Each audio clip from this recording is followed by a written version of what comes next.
పూరా local. Welcome to పూరా local. చంద్రగ్రహణం ముగిసింది. మళ్ళీ ఈ నెల 21న పాక్షిక సూర్యగ్రహణం జరగనుంది.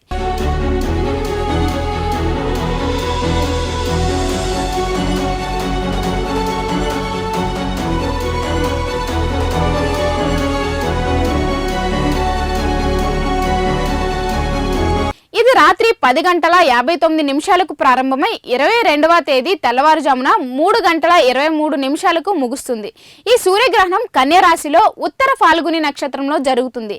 ఇది ఏడాది చివరి సూర్యగ్రహణం. భారత్లో ఇది కనిపించదు అంటున్నారు. అందుకే సూతకాలం యాక్టివ్ కాదు. అక్టోబర్ తర్వాత పెద్ద సూర్యగ్రహణం 2027 ఆగస్టు 2న జరగనుంది. సెప్టెంబర్ 21న వచ్చే ఈ గ్రహణం ఆస్ట్రేలియా, న్యూజిలాండ్, అంటార్కిటికా, పసిఫిక్ మరియు అట్లాంటిక్ మహాసముద్ర ప్రాంతాల్లో మాత్రమే కనిపిస్తుంది. భారతదేశంలో గ్రహణ ప్రభావం లేదని పండితులు చెబుతున్నారు.